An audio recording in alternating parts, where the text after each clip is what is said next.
teach me in your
Let the fire of the Lord burning inside out. Let His joy and His peace last forevermore.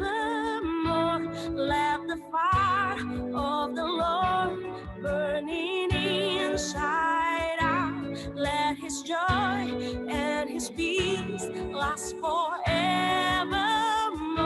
Let the fire of the Lord burning inside out. Let His joy and His peace last forevermore. Let the fire burning inside out. Let His joy and His peace last forevermore. Holy Spirit, fill my heart. Light up the holy fire as we walk. Holy Spirit, stir my soul and teach me in your ways. Holy Spirit, fill my heart. Light up the holy fire as we walk. Holy Spirit, stir my soul and teach me in your ways.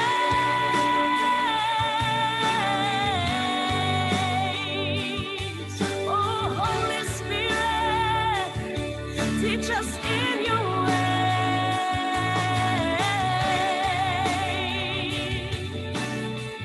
We open our hearts to you, Lord.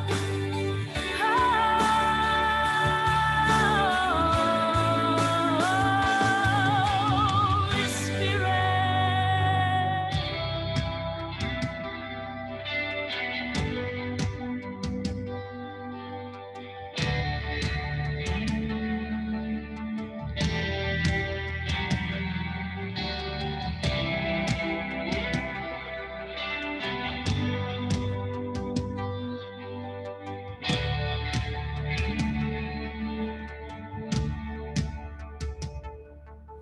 Ku masuk ke tempat kudus-Mu ya Tuhan, membawa pujian syukurku. Berdiri di hadapan tata suci-Mu, naikkan penyembahanku. Ku dengar suara malaikat berseru, Kudus, Kudus, Kuduslah Seisi surga bersorak hingga bergema, pelukan tinggikan sang raja. Di hadiratmu aku tersungguh memuji dan memujamu Tuhan, tak terlukiskan keagunganmu selamanya, Kau Tuhanku.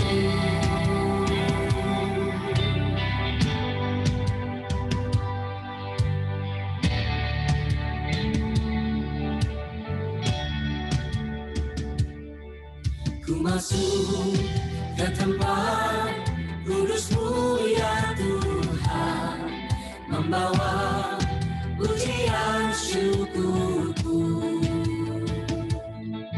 berdiri di hadapan tata suci-Mu, naikkan penyembahanku.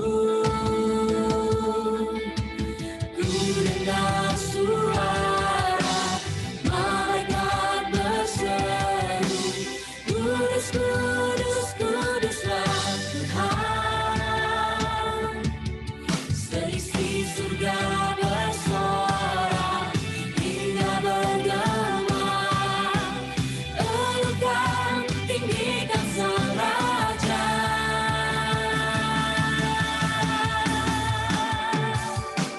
Di hadiratmu aku tersungkur memuji dan memujamu Tuhan, tak terlukiskan keagunganmu selamanya, Kau Tuhanku.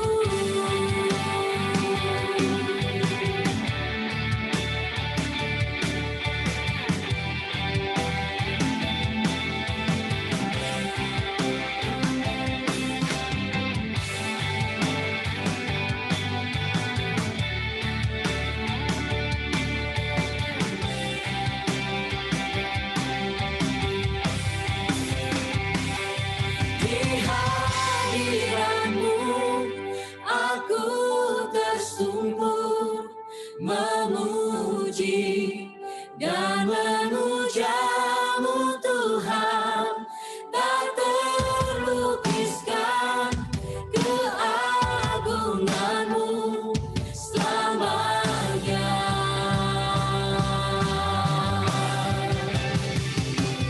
Di hadiratmu aku tersungkur memuji dan memujamu Tuhan, tak terlukiskan keagunganmu selamanya.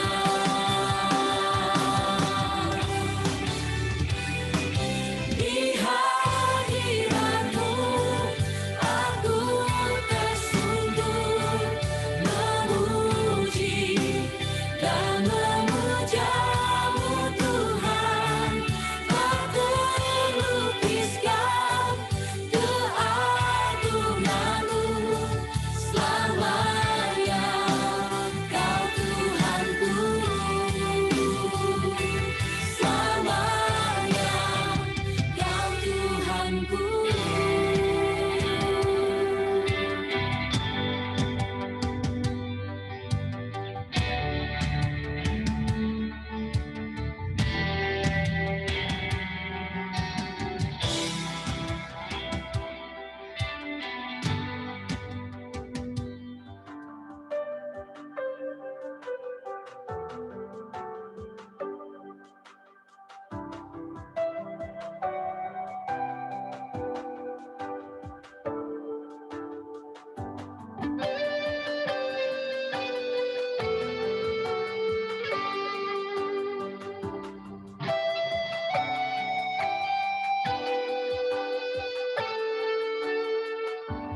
Ku sadari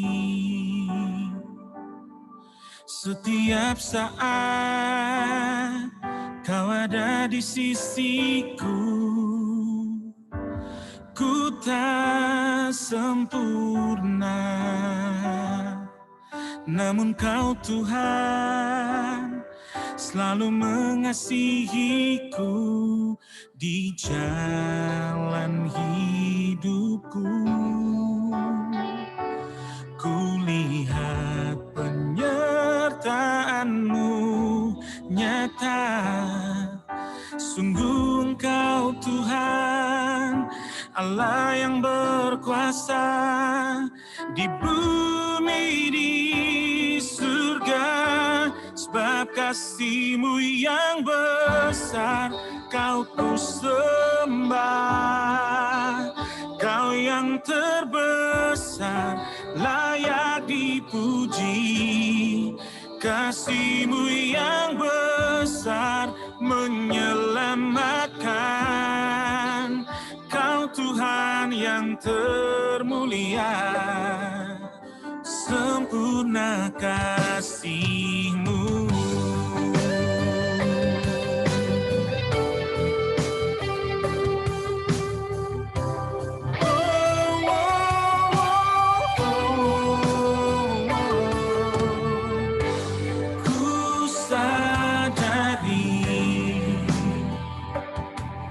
Setiap saat kau ada di sisiku,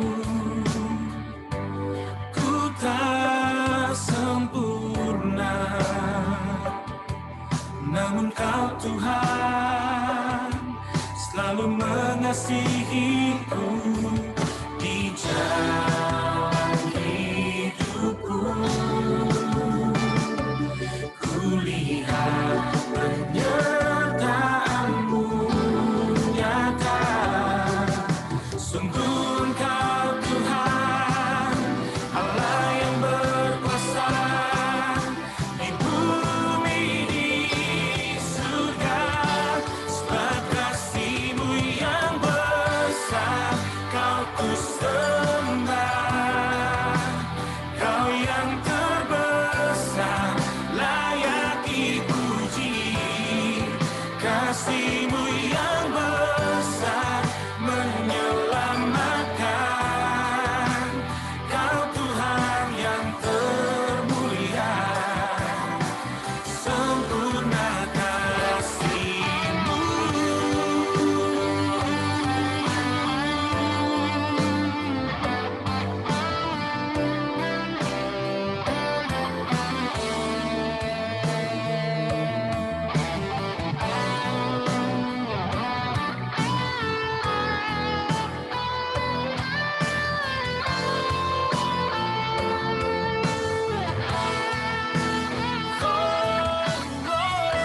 Sebab kasih-Mu yang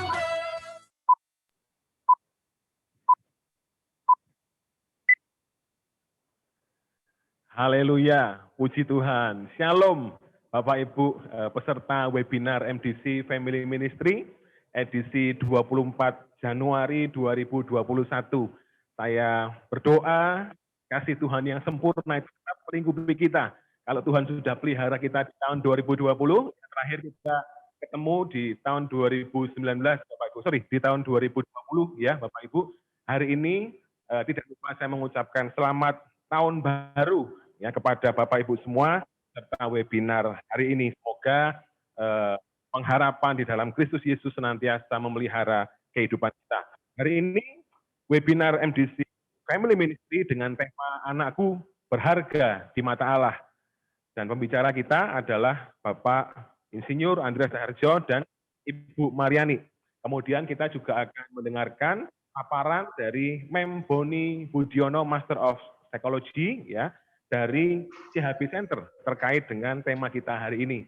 Terlebih dahulu saya menyapa Bapak Ibu yang menjadi peserta hari ini dari Singapura, kemudian dari Sydney, dari Jepang, ya ini yang dari luar negeri dulu ya Bapak Ibu.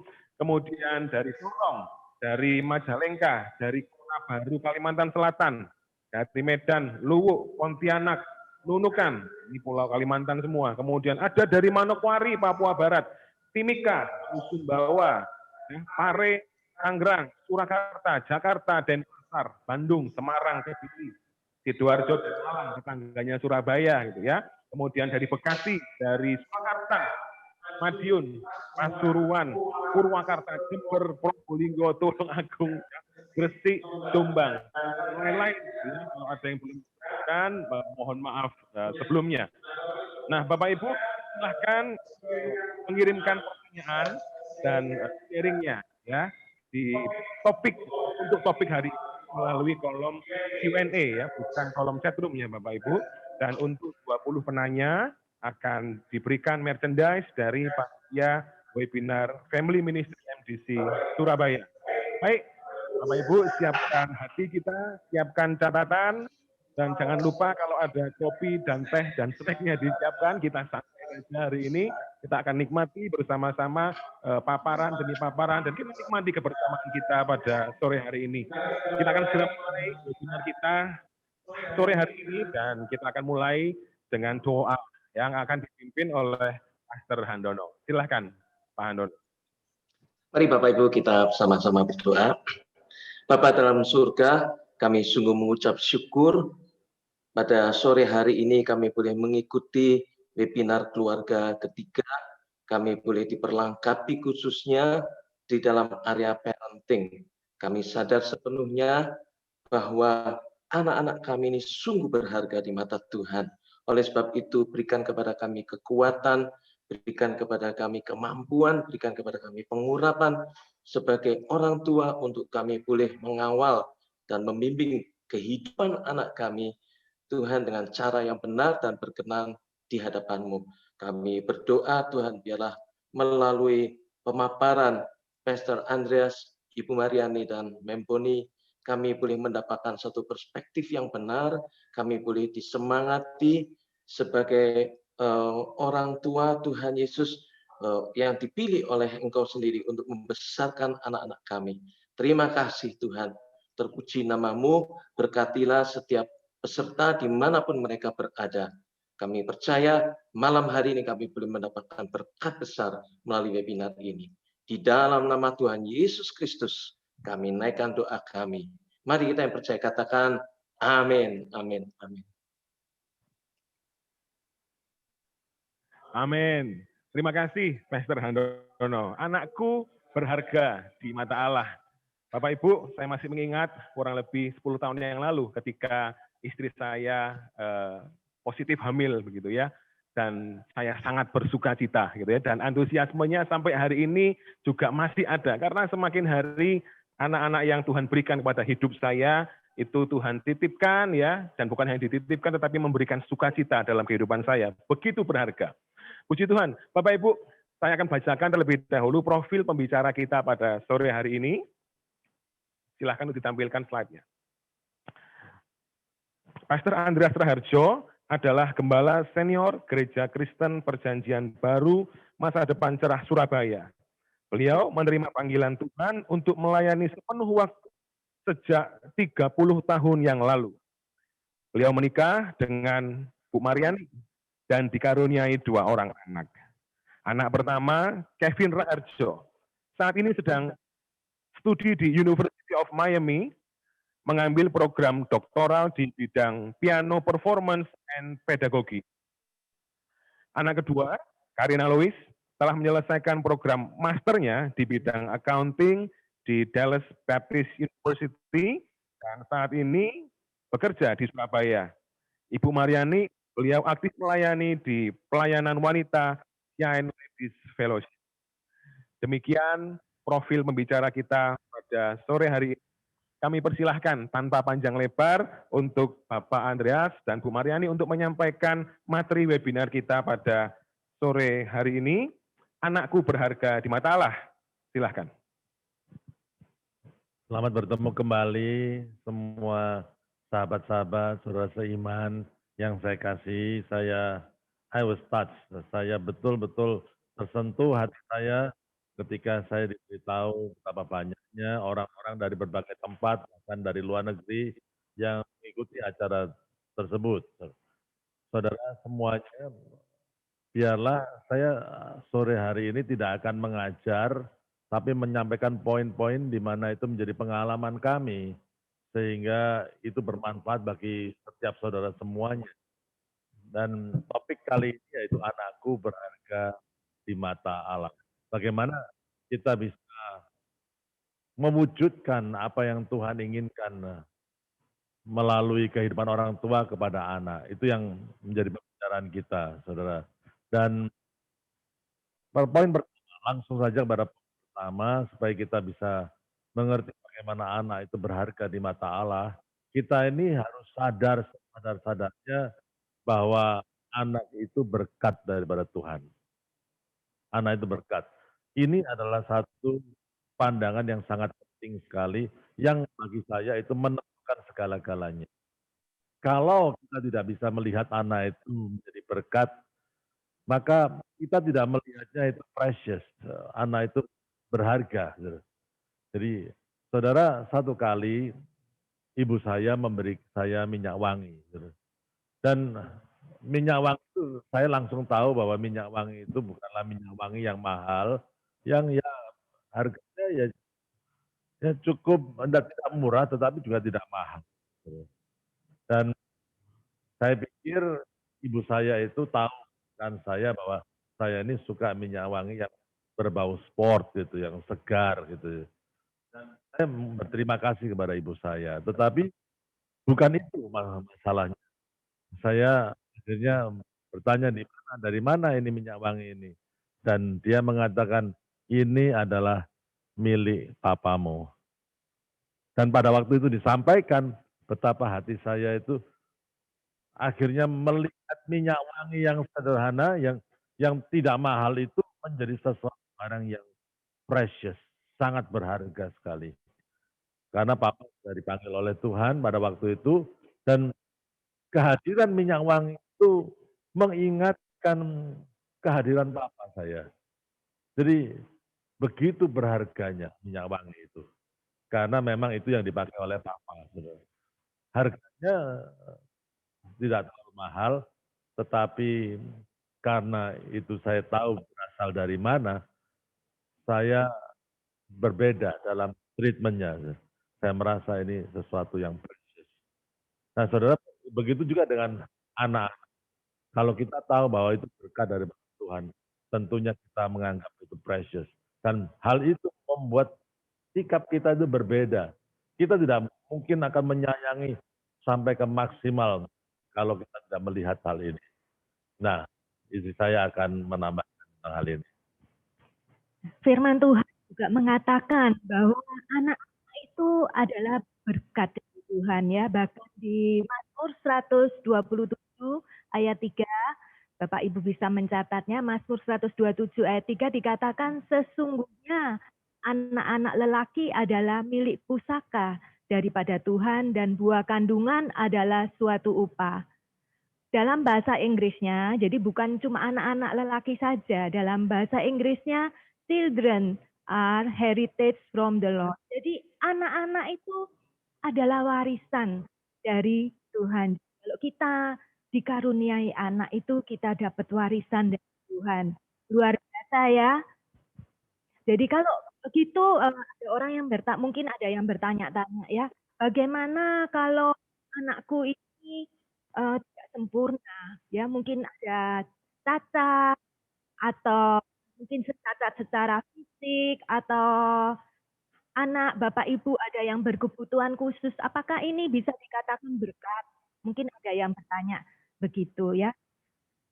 Memang mendidik anak yang kebutuhan khusus itu tidak mudah ya, ataupun anak yang mempunyai cacat secara fisik itu tidak mudah. Tetapi kita harus percaya dan melihat bahwa anak tersebut adalah berkat dari Tuhan. Ya, mungkin berkat tersebut bukan hanya yang dapat membuat kita happy, tapi berkat itu adalah sesuatu yang dapat membuat kita itu menjadi seseorang yang lebih baik lagi. Waktu Yesus ya di firman Tuhan, waktu Yesus sedang berjalan, dia melihat seseorang yang buta sejak lahirnya, langsung murid-murid murid-muridnya itu bertanya kepadanya, Tuhan, Rabi, ya mereka bilang, Rabi, ini yang salah ini, yang berbuat dosa ini orang tuanya atau orang ini yang berbuat dosa sehingga dia sampai dilahirkan buta. Tapi Yesus menjawab, bukan dia dan juga bukan orang tuanya, tetapi karena pekerjaan Allah harus dinyatakan di dalam dia. Jadi percayalah, bagaimanapun kondisi anak saudara, anak itu adalah berkat. Mungkin kita saat ini nggak tahu, ya, kita belum bisa mengatakan itu berkat, tapi pasti percayalah bahwa ada berkat tersembunyi di balik semua ini. Suatu kali ada seseorang yang baru pindah rumah di sebuah apartemen, dan teman-temannya ini menghadiahi dia sebuah tangga lipat. Dan orang ini menerimanya tidak dengan sukacita. Dia, aduh, tangga lipat ini merepotkan saya. Apartemen saya tidak begitu besar, kok teman-teman ini memberi saya tangga lipat. Ya udahlah, saya taruh aja di gudang, gitu ya, menyesakkan tempat apartemen saya aja. Nah, suatu hari tidak disangka-sangka ada kebakaran di apartemen tersebut, sehingga dia tidak bisa turun melalui tangga darurat. Teringatlah dia, oh iya, aku punya tangga lipat, coba aku gunakan. Akhirnya, singkat cerita, dia bisa turun melalui tangga lipat tersebut dan dia bisa selamat. Hal yang tadinya dianggap merepotkan, dianggap tidak berguna, tapi akhirnya bisa menyelamatkan dia.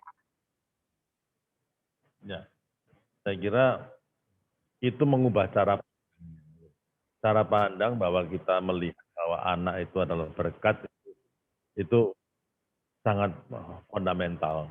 Ya, dan waktu kita melihat itu berkat, kita juga melihat bahwa anak itu very precious, sangat berharga di mata Tuhan.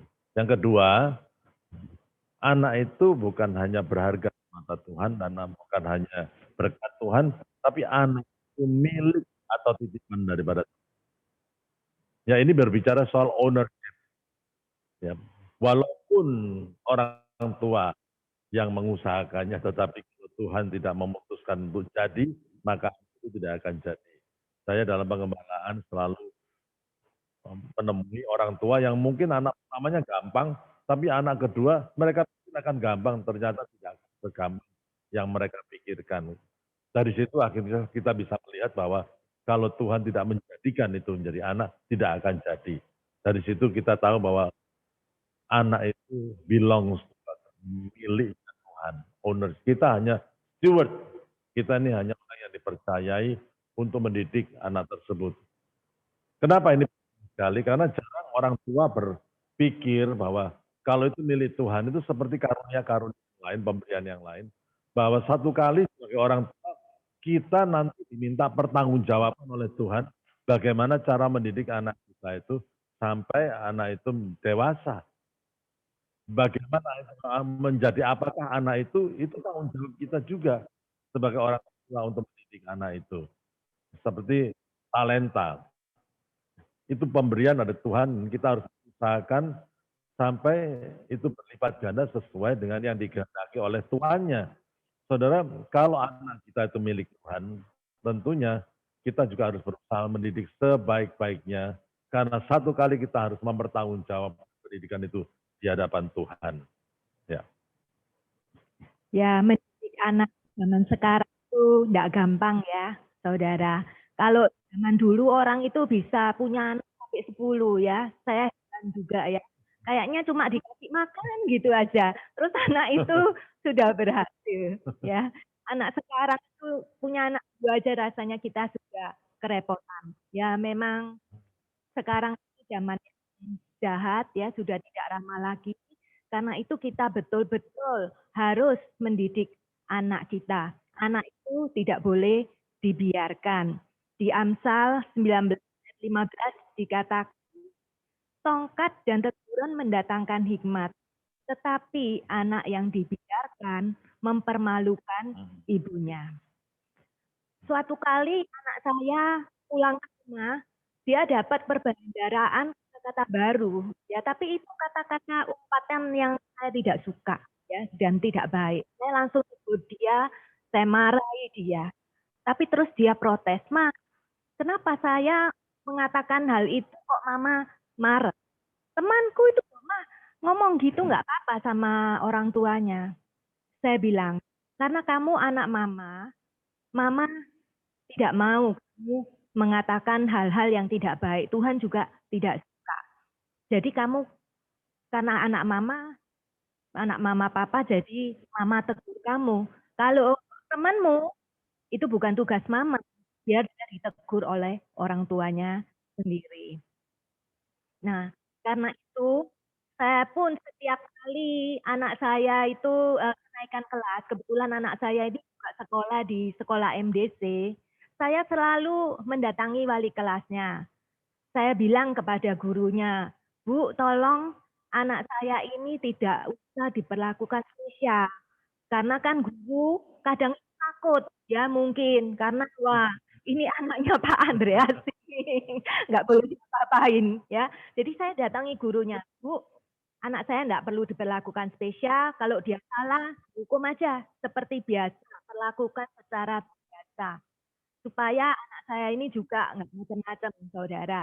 Jadi anak saya ini juga pernah dihukum berdiri di depan kelas, ya, sepanjang pelajaran itu, dan dia juga dia ini disuruh nyapu.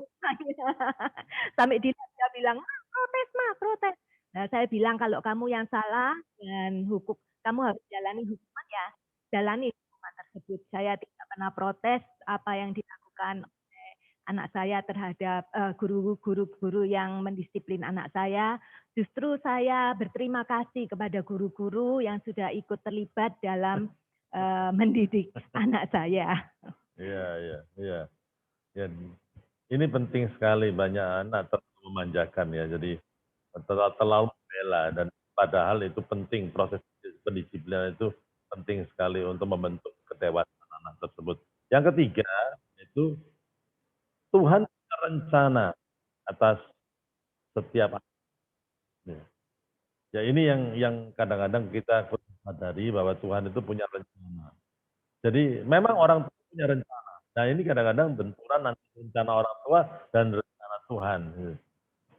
Dan kadang-kadang saya bercanda kepada beberapa keluarga, dan saya bertanya, kalau semisalkan Tuhan ingin anak saudara itu menjadi seorang pendeta, menjadi seorang hamba Tuhan, apa yang menjadi jawaban Bapak atau Ibu? Biasanya mengatakan, "Aduh, dijauhkan kiranya itu." Jangan sampai itu terjadi. Nah, saudara, saya juga seringkali kaget dengan jawaban-jawaban seperti itu. Sepertinya mereka punya hak 100% untuk masa depan dari anaknya. Tetapi sebetulnya yang harus kita sadari itu bukan rencana kita sebagai orang tua yang terjadi dalam diri anak, tapi kita harus berjuang juga mencari apa yang menjadi kehendak Tuhan untuk diri anak ini, sehingga anak ini akhirnya bisa menyelesaikan rencana Tuhan. Dan itu yang paling penting, karena kalau itu memang Tuhan, seharusnya kita juga mencari kehendak Tuhan, apa yang Tuhan inginkan untuk anak ini. Dan ini perjuangan, bukan sesuatu yang gampang. Dan ini pergumulan juga. Seringkali kita ingin anak kita itu menjadi kebanggaan kita, betul nggak, saudara? Ya, menjadi kebanggaan kita. Tapi yang penting adalah anak itu akhirnya memuliakan nama Tuhan, menjadi sesuatu pribadi yang membanggakan penciptanya, yaitu Tuhannya sendiri. Ini penting sekali. Ya, silakan istri saya menambahkan. Kami tidak pernah merencanakan anak kami yang pertama, Kevin, untuk menjadi seorang pianis. Karena dia mempunyai kelemahan dalam motoriknya. Selain juga dia mempunyai kelemahan dalam bersosialisasi. Dia kesulitan, kalau memegang pensil itu kesulitan. Sehingga dia baru bisa memegang pensil dengan benar itu ketika dia kelas 1 SD. Ya. dia baru bisa memegang pensil. Karena itu untuk menguatkan motoriknya, saya leskan dia itu piano. Saya temani dia, saya duduk manis, hampir 4 tahun rasanya saya itu duduk manis nemani Kevin les piano. Satu grup les pianonya di Irama Mas ya. Satu grup itu isi 10 orang, hanya beberapa anak yang ditemani, kebanyakan ditemani oleh pembantunya. Tapi saya temani Kevin sendiri, karena dia tidak bisa konsentrasi, selain itu dia tidak kuat menekan touch dari keyboard. Keyboard aja nggak kuat ya. Sehingga tiap kali guru mengajar itu saya harus menekan, membantu dia menekan touch keyboard itu satu persatu. Singkat cerita, akhirnya saat ini itu dia bisa memutuskan untuk menjadi seorang pianis itu sungguh itu di luar kemampuan kami. Apa yang menjadi kelemahannya ternyata bisa Tuhan pakai untuk saat ini menjadi kekuatan dari Kevin. Saat ini dia sedang melanjutkan kuliahnya di Amerika, S3, seperti yang disebutkan di awal tadi, di bidang musik klasik, piano klasik. Ya. Kita tidak pernah berpikir bahwa anak ini nanti jadi pianis. Karena main piano sulit. Gitu. Bagaimana itu motoriknya itu sangat lemah. Gitu. Dan kita leskan piano itu bukan untuk jadi pianis, betul nggak? Jadi, tidak. Jadi kita leskan piano itu untuk menggunakan motoriknya. Ternyata itu menjadi kehendak Tuhan, dia kerja menjadi pianis. Satu proses yang mengagetkan kita sebetulnya. Ya. Tapi dia pernah gagal dalam audition, dan saya untuk menganjurkan dia untuk ke bidang yang lain. Tapi ternyata dalam hatinya Tuhan memberikan passion itu kepada anak saya yang pertama itu, yaitu untuk menjadi pianis. Dan kita harus menghargai, walaupun ada perjuangan tersendiri untuk itu. Ya, tapi kalau kita lihat sampai sekarang, terpujilah nama Tuhan. Karena dia sedang mengenakkan rencana Tuhan dalam hidupnya. Ya, itu yang ketiga, penting juga. Yang keempat, yaitu kalau kita lihat, saudara, dan yang keempat, ada ayat yang tadi belum saya bacakan untuk setiap saudara ya tadi, yang terambil dari Mazmur 112, bahwa orang yang takut akan Tuhan itu anak cucunya akan menjadi perkasa, atau dalam bahasa Inggrisnya outstanding, akan menjadi luar biasa. Ini ayat yang kami selalu pegang, bahwa kalau kita tetap melekat pada Tuhan, Tuhan menjadikan anak-anak kita menjadi anak-anak yang luar biasa, menjadi terang di tengah dunia yang gelap ini. Yang keempat sekarang, yaitu Tuhan memakai orang tua untuk menyiapkan anak itu supaya berjalan sesuai dengan rencana Tuhan. Jadi itu bukan cuman oke, kita sudah tahu itu rencana Tuhan dan kita udah, kalau sudah begitu ya sudah biarin aja dan kita tinggal aja. Gitu. Tidak bisa, saudara. Ya hidup anak itu seperti juga tanah lapang, gitu ya. Kita yang juga kalau dibiarkan ya tidak terjadi. Maksud Tuhan tidak terwujud, tetapi kalau kita harus mengerjakannya, menanamnya, memberikan pupuk, dan kita yang diberikan wewenang dan otoritas untuk membentuk sehingga anak itu akhirnya bisa berjalan sesuai dengan apa yang Tuhan kehendaki, saudara. Dan seperti anak panah, Alkitab mengatakan anak itu seperti anak panah, dan anak panah itu tidak langsung ready stock begitu. Anak panah itu diproses ya supaya streamline, supaya lurus, tidak lengkung, dan supaya tajam dan dikasih penyeimbang sehingga bisa pada waktu dilontarkan itu tidak ke arah yang lain. Itu satu proses ya untuk menjadikan anak panah itu dan untuk siap diluncurkan itu. Dan itulah tugasnya orang tua, untuk menyiapkan segala sesuatu. Bukanlah sesuatu yang gampang, tetapi kita itu tugas kita semuanya. Silakan. Ya, jadi tugas orang tua bukan sekedar membuat anak itu sukses dalam studinya ataupun dia bisa menghasilkan banyak uang, bukan itu ya. Tapi yang terutama adalah membawa anak itu di dalam takut akan Tuhan. Itu yang paling penting. Menurut survei, 85% anak-anak itu mengenal Kristus ketika mereka berusia 4 sampai 14 tahun. Jadi itu adalah usia yang usia emas ya. Kita bisa membentuk anak tersebut, mengajari anak tersebut jalan-jalan Tuhan, mengarahkan anak tersebut sehingga dia tidak melenceng dari jalan-jalannya Tuhan. Jadi kita perlu arahkan mereka sejak kecil. Kalau kita berpikir bahwa wah sudah nanti biar kalau mereka dewasa ngerti-ngerti sendiri. Tidak saudara, kalau kita nunggu mereka dewasa baru kita ajari terlambat saudara. Jadi sejak mereka kecil kita ajari mereka tentang firman Tuhan. Kita arahkan mereka. Ketika Karina masih SD, dia minta kepada saya untuk dileskan modeling ya, model. Dia ingin menjadi foto model, Ma. Aku nanti besar mau jadi foto model. Nah, tapi saya sebagai orang tua memberi wawasan kepada dia, Karina, kalau jadi foto model itu kamu tidak bisa sampai tua bekerja sebagai foto model. Biasanya setelah usia 25 tahun tidak banyak orang yang memakai kamu. Gitu. Jadi kamu bisa ngambil les yang lain ataupun jurusan yang lain ya. Biasa ya, anak-anak biasanya ngikut temennya les apa, dia minta les apa. Jadi kita sebagai orang tua mengarahkan anak supaya anak itu berjalan sesuai kehendak Tuhan.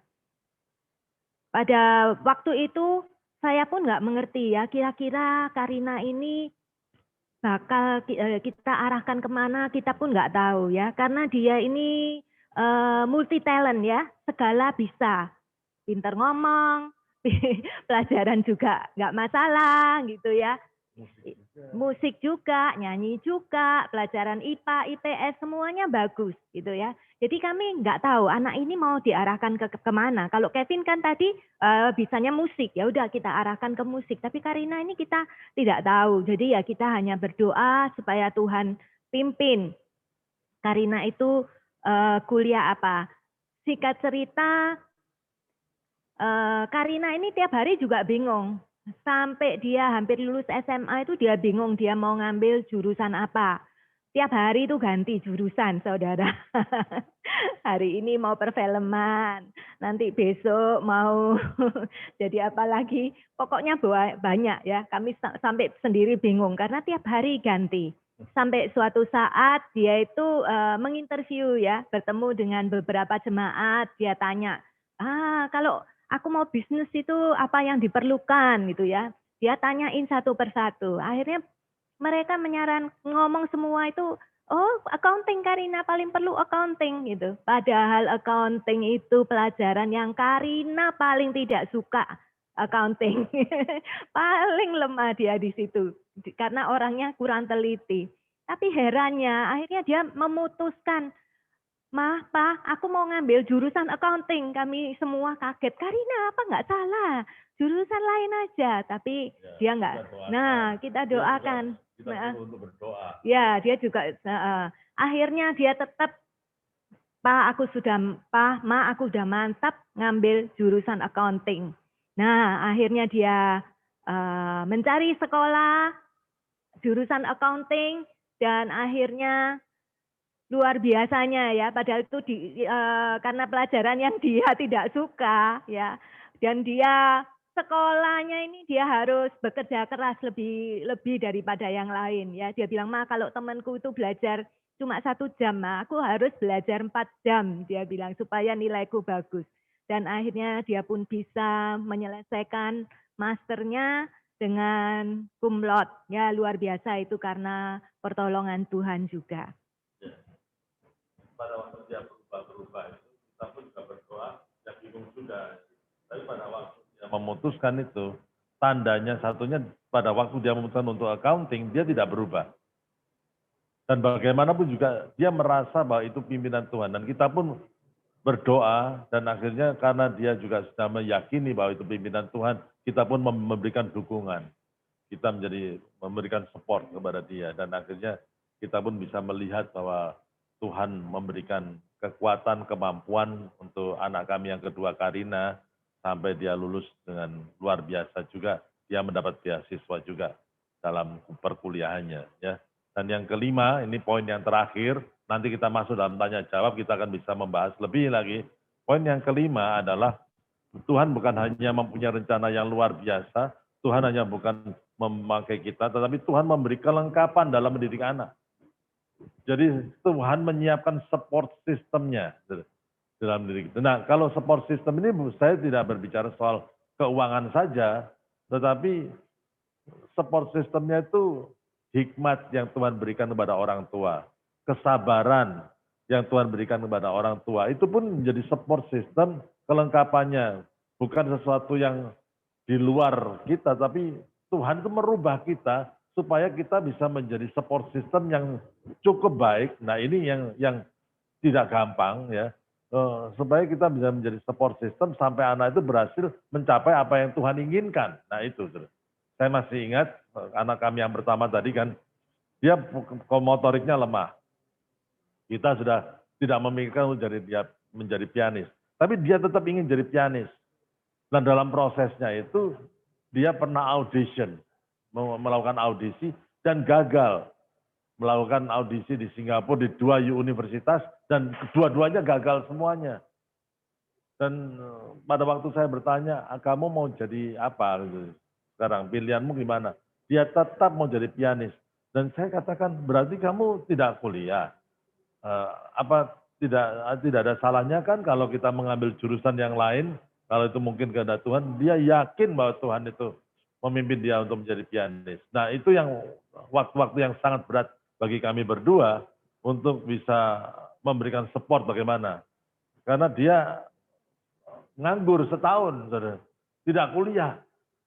Dan itu kan tidak enak. Tapi dalam 1 tahun itu dia menyiapkan diri dengan sangat luar biasa. Setiap hari main piano 6 jam setiap hari, dia lakukan itu selama setahun. Nah, dalam bukan 6 jamnya, tetapi Tuhan juga menuntut kita untuk bersabar, memberikan support system. Kalau dia sudah main berjam-jam itu, saya pun mendampingi dengan penuh kesabaran, walaupun saya agak bosan juga. Dia main itu aja terus kan, melatih drillnya itu begitu-begitu. Saya sudah setahun itu sudah, Tuhan, ini saya sudah, masa tidak ada musik yang lain Tuhan selain yang tang ting tung begini ini. Aduh, rasanya itu sudah pening. Tetapi akhirnya itulah saya support dia itu. Ya, itu kira-kira begitu. Ya, silakan. Ya, oke. Tinggal waktunya nggak lama lagi ya. Kita saya selesaikan sebentar ya. Jadi kita sebetulnya kita itu tidak merencanakan untuk anak-anak itu sekolah di luar negeri. Secara finansial itu kami tidak mampu, saudara. Tetapi dari SD, anak-anak kami ini rasanya mempunyai impian yang muluk ya. Dia bilang, mereka mempunyai impian yang tinggi lebih daripada papa mamanya. Dia bilang, aku pokoknya nanti aku mau sekolah di Amerika gitu ya. Mungkin juga karena sepupu-sepupunya sekolah di Amerika, juga mungkin karena kakak-kakak saya tinggal di Amerika, mama saya juga tinggal di Amerika. Jadi sudah impiannya mereka, pokoknya aku nanti sekolah di Amerika. Ya kita ngomong, kita tidak ingin mematahkan semangat mereka, tapi kita bilang sama mereka, kalau kalian ingin sekolah di Amerika, kalian harus banyak berdoa. Karena papa mama tidak sanggup membiayai. Tapi bagi Tuhan tidak ada yang mustahil. Nah, ayo kita berdoa, kamu juga berdoa, minta Tuhan bukakan jalan. Selain itu juga, kamu harus rajin belajar supaya bisa mendapatkan beasiswa. Karena kalau rapotmu jelek, kamu nggak bisa dapat beasiswa. Karena itu sejak mereka SD itu mereka semangat untuk belajar ya. Jadi untuk belajar itu nggak perlu disuruh-suruh, itu mereka rajin belajar. Saya bilang ya nggak perlu dipaksa. Jadi mereka itu rajin belajar supaya rapotnya bagus dan mereka bisa mendapatkan beasiswa. akhirnya apa yang mereka impikan bisa tercapai, mereka bisa sekolah di Amerika dengan mendapatkan beasiswa. Itu pun bukan kemampuan kami, saudara, sungguh kami tidak mampu. Saya bilang sama anak-anak, kalau Tuhan memimpin, Tuhan yang akan mencukupkan. Terus terang, Mama, Papa, sekarang kalau ditanya ada enggak uang kuliah sampai selesai? Enggak ada. Jadi kita jalan itu step by step, saudara. Step by step. Tapi kami percaya, when God guide, He provide. Ya, amin. Ya. Rencana Tuhan besar dan kadang-kadang lebih besar daripada resources yang kami miliki, sehingga kami harus bergantung kepada resources-nya, perbenaran Tuhan sendiri. Dan Tuhan nyatakan dalam kesetiaannya untuk mewujudkan anak-anak kami untuk mengenapkan rencananya. Saya kira cuma itu yang akan kami sampaikan, dan setelah ini kita akan memasuki tanya jawab dan siapkan pertanyaan saudara. Tuhan Yesus memberkati. Oh, puji Tuhan. Ya, saya sangat diberkati Bapak Ibu dengan apa yang barusan disampaikan. Saya percaya juga Bapak Ibu di rumah ataupun di mana tempat berada juga diberkati dengan sharing dan pengalaman dari Pastor Andreas dan Ibu Mariani. Nah, Bapak Ibu, kita akan bersama-sama untuk mendengarkan juga pembahasan dari CHB Center dari sisi psikologi oleh Mem Boni Budiono, Master of Psychology gitu ya. CHB Center Bapak Ibu adalah partner dari KBTK Benikasi dan Sekolah MDC dalam memberikan bimbingan kepada orang tua dan juga murid perihal tumbuh kembang anak ya. Kemudian juga ada psikotes untuk bakat minat dan kepribadian, kemudian konseling keluarga ya, kemudian coaching dan juga terapi ya. Silahkan Mem Boni untuk menyampaikan materi dari CHB Center. Oke. Iya, selamat sore Bapak dan Ibu peserta hari ini. Senang sekali saya bisa menyapa Anda. Terima kasih juga pembahasan yang sangat menarik gitu ya dari Pak Andreas dan juga Bu Mariani. Nah, hari ini saya ingin membagikan sedikit gitu ya, sedikit tentang acceptance atau penerimaan. Ini sebetulnya ini memperlengkapi gitu ya, menambahkan apa yang sudah di-sharingkan oleh Pak Andreas gitu tentang penerimaan gitu. Jadi tadi poin yang awal adalah bahwa anak berkat Tuhan, bahwa kita perlu melihat mereka sebagaimana adanya gitu. Nah, dan yang penting adalah salah satunya adalah acceptance atau penerimaan. Oke, berikutnya. Nah, penerimaan itu apa sih? Penerimaan itu kita bisa melihatnya sebagai beberapa hal, ditandai beberapa hal gitu ya. Jadi kehangatan, pengasuhan, kasih sayang, kenyamanan, perhatian, dan dukungan. Nah, kalau dalam parenting tentunya kita akan melihat terutama dari orang tua ke anak atau bisa jadi figur-figur signifikan yang ada di hidup anak. Ada mungkin pengasuh dan terutama dalam hal ini pasti papa mama gitu ya, orang tua semua. Nah, penerimaan ini bisa ditandai oleh sesuatu yang secara fisik atau juga secara verbal, tapi semuanya akan mengarah ke kehangatan, kemudian penerimaan itu tadi, jadi kehangatan, kasih sayang, dukungan, seperti itu. Sebaliknya, lawannya dari penerimaan adalah rejection atau penolakan gitu. Kalau penolakan bisa jadi sama, ada dimensinya, ada yang secara perilaku atau secara verbal, bisa ada kadang agresi seperti memukul dan sebagainya, sedangkan atau bisa juga ketiadaan dari misalnya kasih sayang, dukungan dan sebagainya itu juga bisa dipersepsikan anak-anak sebagai penolakan, gitu ya. Oke. Nah, berikutnya. Kenapa sih penerimaan itu menjadi suatu hal yang penting? Jadi ini secara penelitian, ada penelitiannya ketika anak merasa diterima gitu ya, ketika anak mendapatkan penerimaan dari orang tua, maka kepribadian mereka akan berkembang secara lebih positif. Artinya anak bisa mengenali diri, mereka mungkin lebih percaya diri. Nah, kepribadian-kepribadian ini yang akhirnya lebih muncul ketika orang tua bisa menerima anak dengan seutuhnya. Sebaliknya, anak-anak yang merasa ditolak, gitu ya, anak-anak yang merasa ditolak akan tumbuh menjadi figur yang lebih mudah untuk cemas, kemudian peragu, gitu. Jadi ada yang akhirnya dependennya tapi tidak matang, gitu, tergantung, atau sebaliknya, justru sangat independen, tapi independennya itu sebetulnya seperti membentengi, menolak diri, gitu. Jadi itu kayak lawannya, akhirnya ketika anak-anak merasa ditolak. Jadi artinya kenapa sih penerimaan sebegitu pentingnya? Jadi ini dasar sekali. Jadi ketika anak merasa diterima, maka kepribadiannya pun akan berkembang dengan lebih positif. Nah, oke. Bisa dilanjutkan? Apa sih kadang yang membuat sulit gitu ya untuk menunjukkan penerimaan? Atau kadang ragu-ragu, bagaimana sih menerima anak gitu?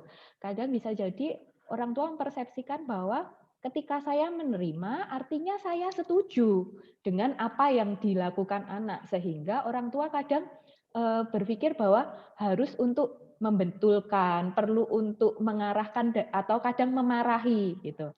Nah, ini bukan hal yang sepenuhnya salah, karena memang salah satu peran orang tua adalah mendidik. Tapi perlu dipisahkan antara menerima dan menyetujui. Jadi bisa sebagai contoh gitu ya, ketika kita misalnya melihat anak gitu ya, ada seorang anak yang usianya masih agak kecil, masih agak muda, kemudian dia suatu saat dia sedang menyusun balok-balok gitu ya, dia sudah berusaha sedemikian rupa sehingga baloknya sudah mulai tersusun sesuai dengan mungkin dia melihat gambar ada contohnya. Nah, karena masih kecil, otomatis ketika dia menyusun balok-balok itu dia butuh usaha yang lebih. Tanpa sengaja ada adiknya atau temannya yang lewat kemudian menyenggol balok itu dan baloknya langsung jatuh. Kalau mungkin Lego gitu bisa nempel-nempel. Nah, kalau balok biasa pasti kesenggol sedikit pasti akan jatuh. Nah, anak ini kemudian menjadi marah dan responnya adalah memukul. Nah, ketika kita menunjukkan penerimaan, artinya kita akan mengakomodasi atau mengakui bahwa oh, anak ini marah. Kenapa kok anak ini marah? Karena dia mungkin kecewa, dia sedih gitu ya. Karena apa yang sudah dia lakukan akhirnya jadi seakan-akan sia-sia gitu. Tapi bukan berarti kita membenarkan bahwa anak ini memukul temannya. Jadi itu adalah dua hal yang berbeda. Artinya yang kita akomodasi gitu ya adalah perasaannya. Tapi perilakunya bisa jadi kadang kalau dia sudah betul ya enggak masalah, tapi ada waktunya misalnya ketika perilakunya kurang tepat bukan berarti ketika kita menghargai, menunjukkan penerimaan pada perasaannya itu artinya kita juga setuju dengan tindakannya. Apa sih yang mau digarisbawahi dari penerimaan ini? Artinya yang mau digarisbawahi adalah point of view. Jadi point of view-nya anak-anak, tapi bukan berarti orang tua sama sekali tidak memiliki aturan atau batasan pada anak. Orang tua tetap bisa menunjukkan batasan. Ini bagaimana sih cara membedakannya? Sebagai contoh, kalau misalnya contohnya saya akan coba contoh yang lain, bukan parenting, ini agak ekstrim sedikit gitu ya. Jadi misalnya ada seseorang yang mencuri, kemudian setelah dia tertangkap, kita cari tahu ternyata alasannya adalah dia benar-benar kepepet, sudah berusaha bermacam-macam, tidak ada lapangan pekerjaan, tidak ada orang yang menolong dan sebagainya. Orang-orang ini benar-benar ada di pilihan antara hidup dan mati gitu ya, sehingga mau tidak mau dia harus mencuri. Nah, ketika kita menunjukkan acceptance adalah akhirnya kita memahami sudut pandangnya dia dan kita menghargai dia as a human gitu ya, sebagai seorang manusia, tapi perilakunya karena dia mencuri, artinya misalnya karena sudah tertangkap ada proses hukum yang harus berjalan, ya tetap hukumnya berjalan, tapi artinya kita akan memandang dia, memperlakukan dia dengan lebih manusiawi walaupun tetap ada konsekuensi dari perilakunya. Jadi contohnya memang ini bukan parenting, tapi ini contoh ini menurut saya akan sangat membantu bagaimana membedakan penerimaan dan juga persetujuan dari tindakan gitu. Jadi artinya pesan dari penerimaan yang ingin orang tua sampaikan adalah ya, saya memahamimu gitu ya. Bukan berarti bahwa ketika kita berkata bahwa saya memahami kamu, itu saya setuju denganmu. Jadi nanti, tapi paling tidak kita perlu menunjukkan penerimaan terlebih dahulu, gitu ya. Nah, ini sebagai contoh penerimaan seperti apa sih gitu. Jadi saya mendapatkan klien gitu ya. Jadi kalau di CHB Center kami sering mendapatkan kliennya ini ada suatu kali saya pernah mendapatkan orang tua yang datang untuk berkonsultasi tentang anaknya. Sebetulnya maksudnya baik, orang tua ini ingin mengenali anaknya. Jadi anaknya tidak hanya satu, ada beberapa. Akhirnya dia melakukan pengetesan gitu ya, melakukan pengetesan dan kemudian diketahui bahwa anaknya yang pertama memiliki IQ yang sangat tinggi gitu. Tapi secara kepribadian anaknya agak lebih cuek, kemudian agak ada karakteristik anak tertentu yang dia kalau dengan orang lain tidak terlalu hangat seperti itu. Sedangkan akhirnya ketika anaknya yang kedua juga ikut diteskan, terlihat bahwa kognitifnya ini sebetulnya rata-rata gitu, rata-rata. Kemudian tapi ketika bertemu dengan orang lain, anak ini lebih cheerful, lebih mudah untuk akrab, kemudian bisa menyapa lebih dulu. Dan akhirnya ketika proses konsultasi, orang tua ini merasa bahwa anaknya yang kedua ini dianggap tidak pintar, gitu. Nah, padahal sebetulnya anak ini termasuk anak-anak pada umumnya, hanya saja secara tidak sadar standar yang dibangun duluan adalah standar kakaknya.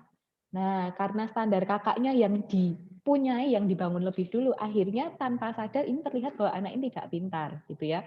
Kemudian yang dikeluhkan adalah anak ini suka ngobrol dengan yang lain, terlalu suka ngobrol dengan teman-temannya, gitu. Jadi itu menjadi kecemasan tersendiri buat orang tua. Sedangkan keluhan orang tua untuk anak yang pertama adalah anak ini terlalu tidak punya teman.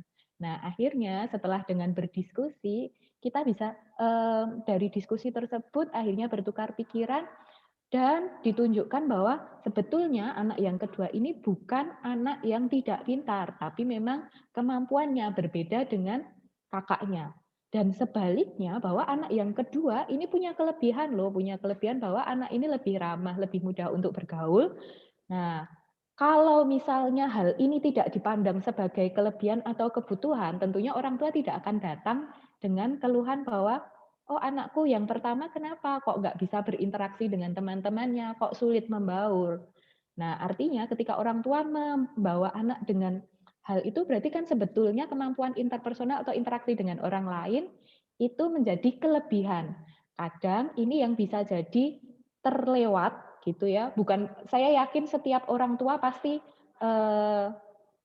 ingin yang terbaik untuk anaknya gitu. Tapi kadangkala bisa jadi ini terlewat ketika ada ekspektasi-ekspektasi tertentu dan akhirnya terlewat untuk melihat bahwa masing-masing anak ini unik, punya kelebihan dan kelemahannya tersendiri gitu.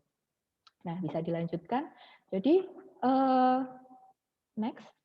Jadi apa sih yang bisa dilakukan oleh orang tua?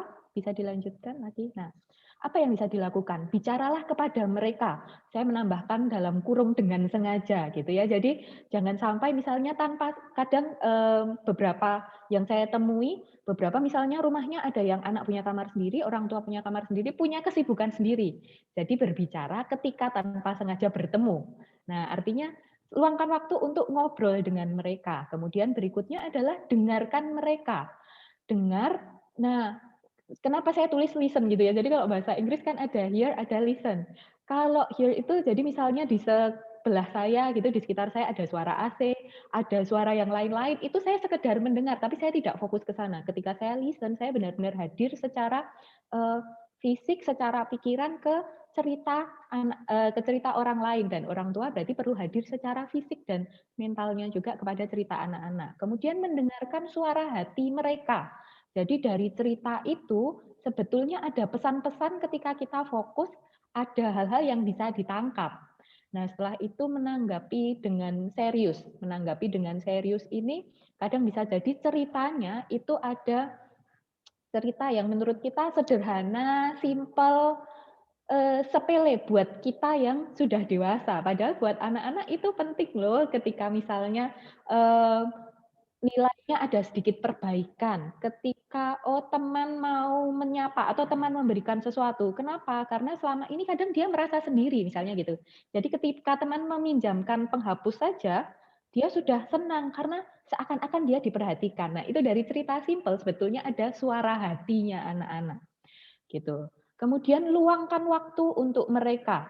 Nah, kalau tadi sengaja berbicara, meluangkan waktu untuk ngobrol, kemudian yang berikutnya adalah meluangkan waktu, bisa misalnya hadir di kegiatan-kegiatan penting.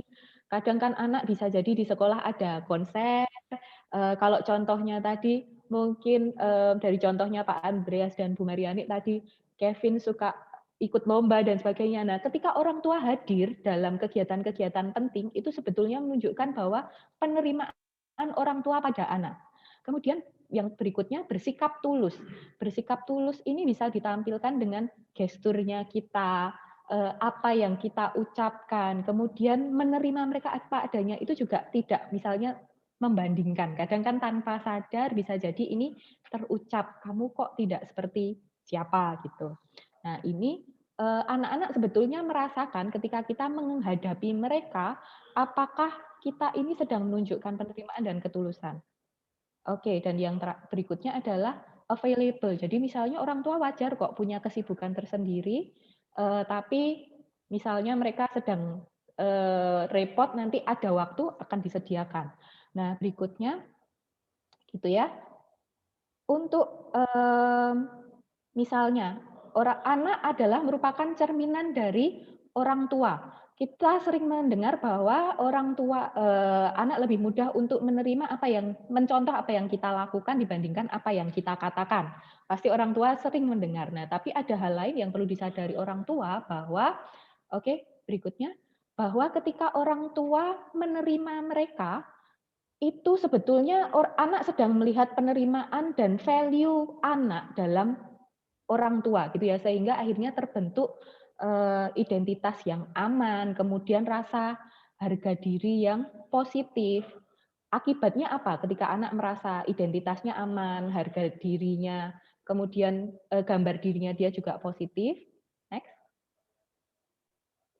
Ini secara cepat saja, mereka akan merasa lebih aman, terjamin. Mereka lebih berani untuk mengeksplorasi dunianya, mengekspresikan diri tanpa takut ketidaksetujuan orang tua. Jadi lebih berani, inisiatifnya ada. Kemudian terbuka dan nyaman untuk berbicara. Kemudian keterampilan komunikasinya otomatis akan jadi lebih sehat. Lebih sehat dan mereka berani untuk asertif. Asertif ini mengemukakan pendapatnya. Kemudian hubungan orang tua dan anak menjadi lebih kuat. Biasanya ini yang banyak ditanyakan oleh orang tua yang punya anak-anak remaja. Gimana caranya kok semakin jauh dengan anak-anak? Nah, ketika ini terbangun penerimaan, biasanya anak-anak sebetulnya lebih berani untuk bercerita dan dekat dengan orang tua. Kemudian dari penerimaan, anak-anak juga akan belajar berempati, dan kemudian menunjukkan penerimaan pada emosi negatif anak. Jadi misalnya tadi marah, mereka sedih, atau mereka kecewa, justru intensitas emosi tersebut akan lebih berkurang atau menurun. Gitu ya. Oke, terakhir. Nah, ini saya ingin menutup dengan quotes gitu ya. Encourage and support your kids because children are apt to live up to what you believe of them.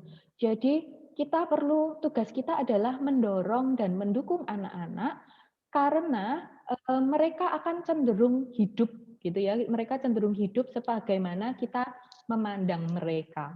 Oke, semoga ini bisa menjadi sesuatu yang juga membangun dan memberikan pencerahan buat orang tua. Terima kasih.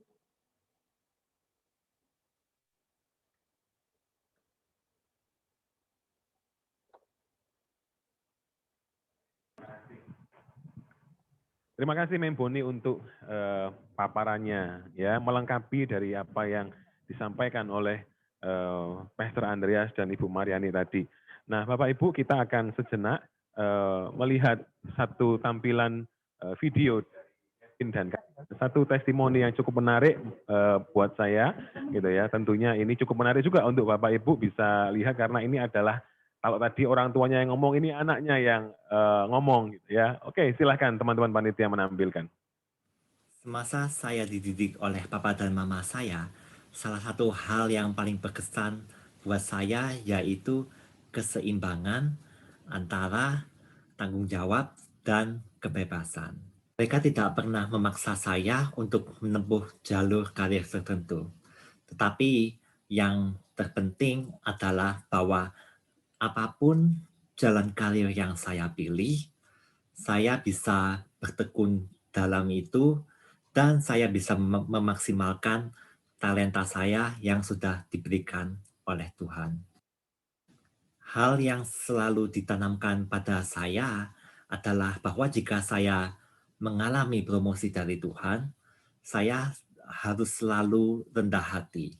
Karena saya sendiri sadar sepenuhnya bahwa saya bisa berada sampai sekarang pada hari ini itu bukan karena kekuatan saya, tapi karena anugerah Tuhan dan karena support dan bantuan dari komunitas yang Tuhan sudah tanamkan di dalam hidup saya. Dan saya tidak bisa membanggakan diri saya sendiri, saya tidak bisa membanggakan apa yang saya telah capai, tetapi saya hanya bisa bersyukur atas apa yang Tuhan dan orang-orang yang di sekitar saya sudah kerjakan dalam hidup saya. Halo, nama saya Karina. Saya anak kedua dari Bapak Andreas dan Ibu Mariani. Saya ingin sharing sedikit tentang peran keluarga bagi saya. Yang pertama, peran keluarga itu sebagai support system. Mungkin kita bisa menemukan support ya dari instansi lainnya, contohnya pertemanan, juga mungkin dari organisasi yang kita tumbuh bersama, ataupun dari kerabat jauh. Namun tidak ada instansi yang lebih suportif daripada keluarga itu sendiri. Saya sangat bersyukur karena orang tua saya tuh selalu mensupport saya dalam segala hal. Lalu yang kedua, peran keluarga adalah untuk memberikan good values untuk anak-anaknya ya, terutama orang tua yang mencontohkan nilai-nilai yang baik. Pada saat saya masih kecil, sekitar kelas 3 SD, saya pernah tanya ke orang tua saya, teman-teman saya itu kalau dapat nilai bagus tuh dapat hadiah, misalnya seperti toys ataupun voucher untuk main di time zone gitu. Terlalu kalau saya dapat nilai bagus, saya kok nggak dapat apa-apa, saya sempat protes gitu. Lalu ayah saya bilang, kalau value yang baik itu, kalau kamu belajar rajin, bukan untuk mendapatkan hadiah dari orang tua, namun untuk supaya nanti di society kamu bisa hidup, kamu bisa bersaing di society gitu. Jadi saya selalu ditanamkan values-values yang bagus dan benar sama orang tua saya, yang itu membuat saya bersyukur juga. Sekarang kalau saya belajar rajin atau bekerja giat, itu bukan karena saya ingin langsung melihat instant result ya, tapi karena kita juga melihat lebih ke long term gitu. Yang terakhir, peran keluarga bagi saya itu untuk mengarahkan ke jalan yang benar. Jadi saya tuh suka dikasih values-values yang juga rohani. Itu membantu saya untuk lebih mencari panggilan saya di dalam Tuhan. Oke, thank you Kevin, thank you Karina. Nah Bapak Ibu, kita akan menikmati satu video performance dari Kevin dan Karina, tapi sabar dulu karena saya akan membacakan sedikit pengumuman dari Gereja Masa Depan Cerah Surabaya. Silahkan PowerPoint-nya ditampilkan. Baik, Gereja MDC kita mengadakan doa pagi setiap hari Sabtu pagi, jam 6 sampai jam 7 pagi ya. Kemudian juga selain doa pagi, ada selain doa pagi ada acara Secret Place yang kami adakan setiap hari Kamis jam 9 malam. Secret Place ini adalah satu program saat teduh malam hari yang juga ditayangkan di kanal YouTube MDC Surabaya. Berikutnya.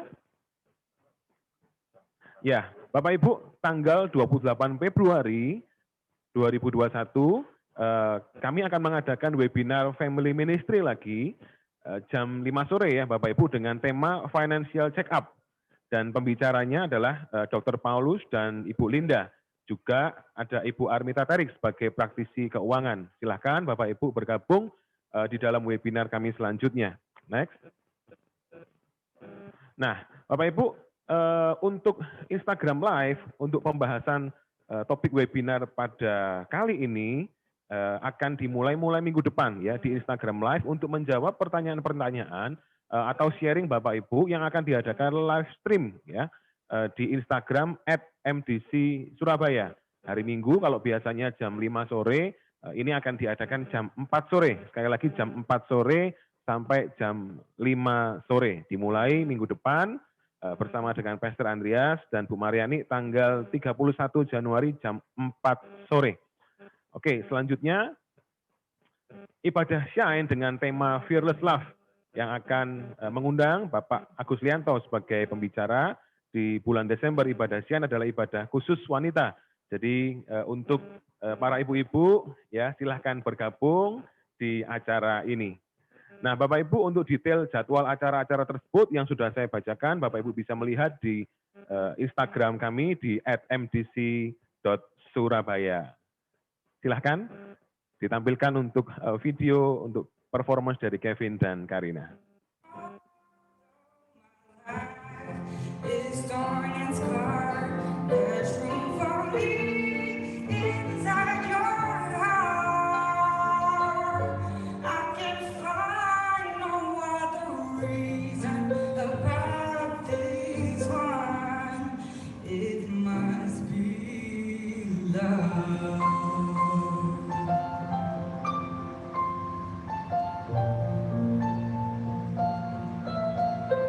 You keep turning my curses into blessings. That's your love and nothing else. Forgiving my sins and then forgetting. That's your love and nothing less. If I could give my everything, it wouldn't be enough for every good and perfect gift. Is more than I deserve.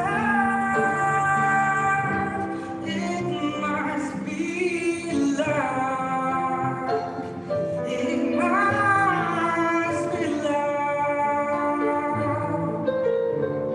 In spite of who I am, you still came to where I was.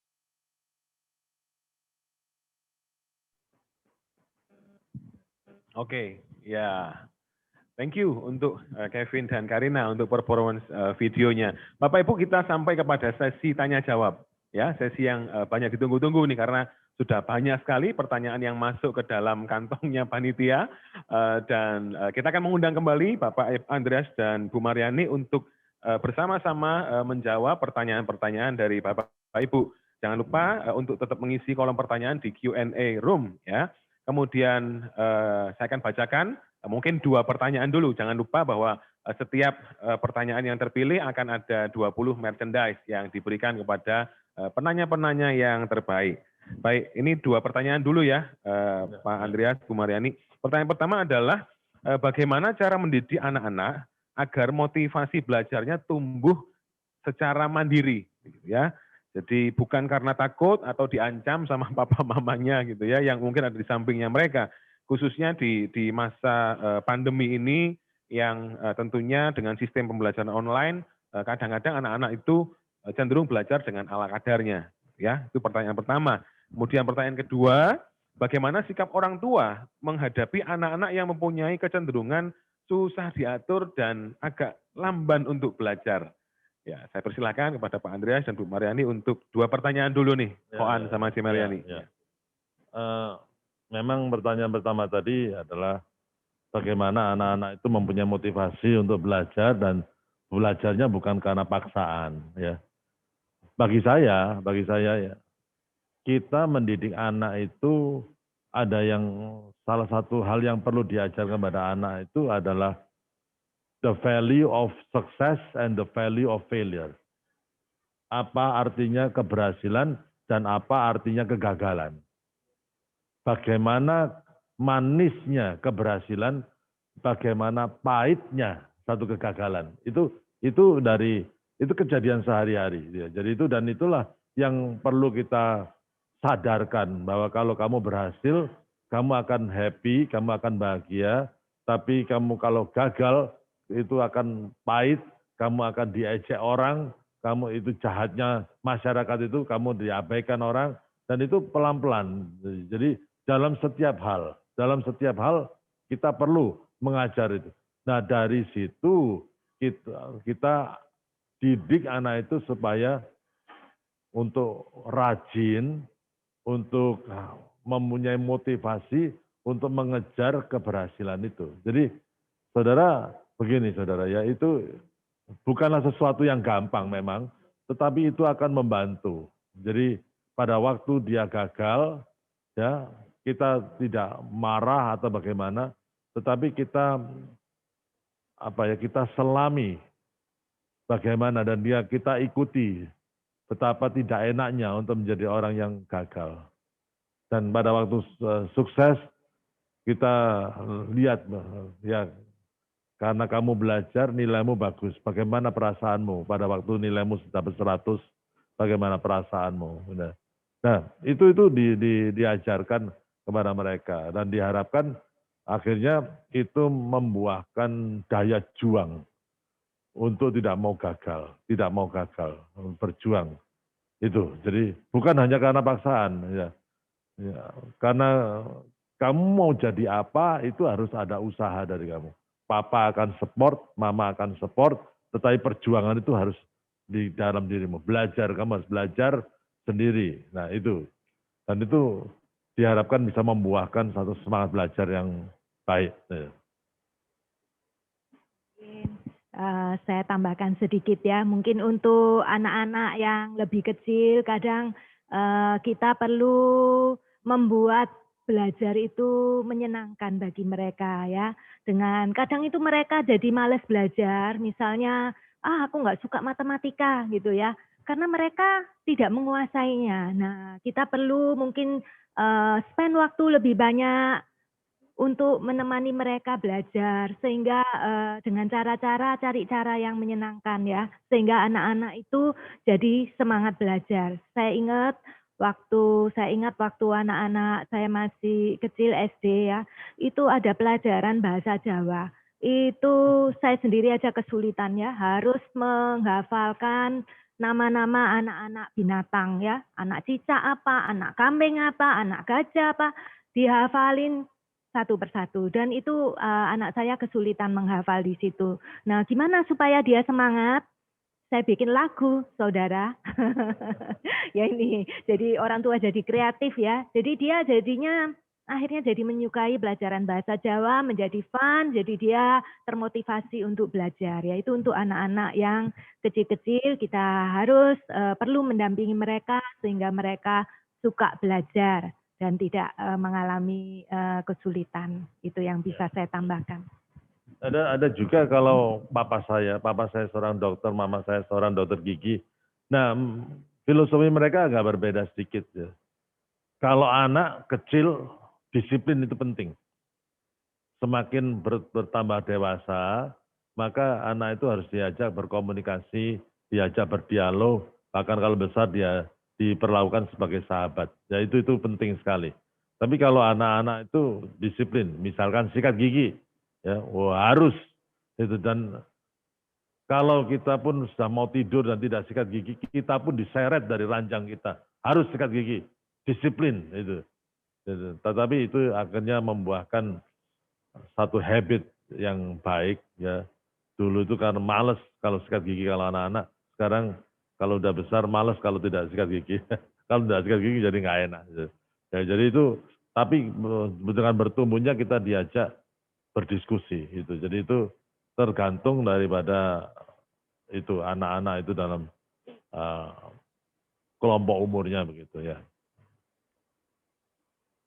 Oke, baik. Langsung ke jawaban pertanyaan selanjutnya. Pertanyaan kedua, Koan sama Cimariani. Bagaimana sikap orang tua untuk menghadapi anak-anak yang mempunyai kecenderungan susah diatur dan lamban untuk belajar? Ya begini, saudara, susah diatur dan lamban untuk belajar itu ya memang kalau susah diatur ya jadi lamban belajarnya. Kalau gampang diatur, belajarnya jadi cepat belajar. Jadi itu sudah sudah matematikanya begitu. Saudara. Kenapa kok susah diatur? Nah itu yang menjadi, ya, setiap kita punya, di dalam kita itu katanya ada kuda liar. Ya, yang mau seenaknya sendiri itu ya ada. Setiap kita lah gitu ya. Tetapi begini ya saudara ya, ada satu hambatan bagi anak ya yang susah diatur, yaitu sebetulnya tidak ada anak bodoh, itu tidak ada. Gitu. Kalau dia bisa fokus. Fokus ini a big word ya. Kata yang sangat besar artinya. Fokus itu penting sekali. Nah, hari-hari ini ada banyak hal yang membuat kita tidak bisa fokus. Gadget misalnya. Bagaimana kita bisa fokus dalam pembicaraan? Kita ngomong-ngomong aja, orang itu sambil WA dan lain sebagainya, dan tidak fokus. Bagaimana kita bisa membangun satu relasi yang baik kalau tidak ada fokus? Ya, tapi kalau anak itu bisa fokus, ya, maka anak itu akan bisa belajar. Ya. Nah, apa yang membuat anak-anak itu tidak bisa fokus? Nah, itu yang kita garap, ya. Dan ada banyak hal. Ya, hari-hari ini yang paling menghambat fokusnya anak itu gadget, video game, ya itu semuanya itu. Nah, pada waktu kalau misalkan memang kalau itu yang menjadi hambatan, ya kita ambil dulu HP-nya, dengarkan aja kita ngomong. Kalau dia marah itu kita belajar itu. Kamu mendengarkan papa 5 menit, tapi setelah itu kamu bisa main gadget ini. Tapi itu dilatih dari waktu ke waktu, fokus mendengarkan orang tua itu sangat penting. Value itu sangat penting. Karena dalam Alkitab sendiri anak yang mendengarkan nasihat orang tuanya, anak itu bisa menjadi sesuatu yang luar biasa. Hanya karena mereka yang mendengar. Tapi masuk, maksudnya mendengar, masuk, merenungkan, dan melaksanakan apa yang dikatakan oleh orang tua, itu menjadi sesuatu yang luar biasa. Ya, fokus. Fokus itu penting sekali. Bagi saya, kita harus sekreatif mungkin untuk mengusahakan anak itu bisa fokus, dan nanti kan makin lama makin bisa diatur, dan makin lama makin dia bisa cepat belajar. Saya pikir begitu juga. Baik, ya, terima kasih Pak Andreas. Pertanyaan selanjutnya, ya, saya bacakan langsung. Ini juga ada permintaan untuk dari Memboni, ya, untuk bisa menjawab ya dari JHB Center. Jadi selain Pak Andreas dan Bu Mariani, ini pertanyaan mungkin juga ada sisi dari psikologinya, gitu ya. Case-nya adalah begini, anak saya nilai akademisnya hanya di rata-rata kelas, ya, bahkan kadang juga bisa sedikit di bawahnya. Tapi dia suka bermusik, gitu ya. Apakah sebaiknya saya leskan pelajaran sekolah untuk meningkatkan nilai akademisnya atau dileskan musik untuk meningkatkan kualitas musiknya, gitu ya. Kemudian orang tua ini ya juga masih kepingin supaya anaknya masih cukup punya waktu me time, gitu ya. Jadi bermain, berkumpul dengan teman dan keluarga dan aktivitas lainnya. Mungkin saya persilakan kepada Pak Andreas dan Bu Mariani dulu untuk menjawab hal ini. Bagi saya begini, kalau anak itu sekolah, ya, anak itu sekolah, basic requirement apa supaya dia tidak tinggal kelas. Ya, jadi itu yang penting. Karena kalau dia sampai tinggal kelas, itu akan memengaruhi kejiwaannya. Dia merasa failure, dia merasa menjadi. Ya. Kalau misalkan nilai sekolahnya itu jelek, ya, nah itu harus diperhatikan itu. Dan itu yang harus kita layani terlebih dahulu.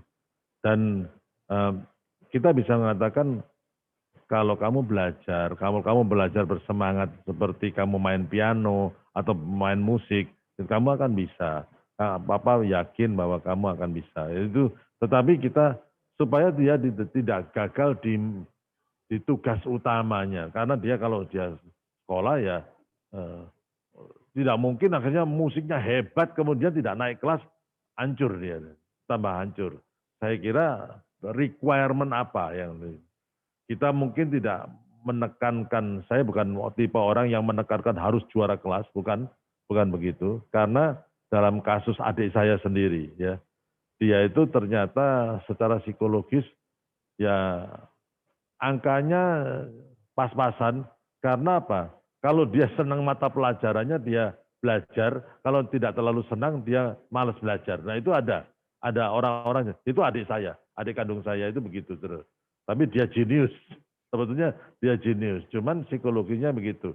Oleh apa yang dilakukan oleh ayah saya dan mama saya, sampai saudara pernah melihat anak dileskan bahasa Indonesia, dia nggak suka bahasa Indonesia, dia tidak suka bahasa Indonesia, tapi harus dileskan. Karena kalau anak bahasa Indonesia dapat 5, dia tidak naik kelas. Dan kalau tidak naik kelas konsekuensinya akan lebih parah lagi. Dia mungkin dia tidak menyadari apa yang terjadi kalau dia tidak naik kelas itu. Dia akan ada apa ya, sudah cap failure itu orang yang gagal itu berat sekali. Jadi dia akan susah untuk maju karena apa ya, impression dan orang lain kepada dirinya itu ya.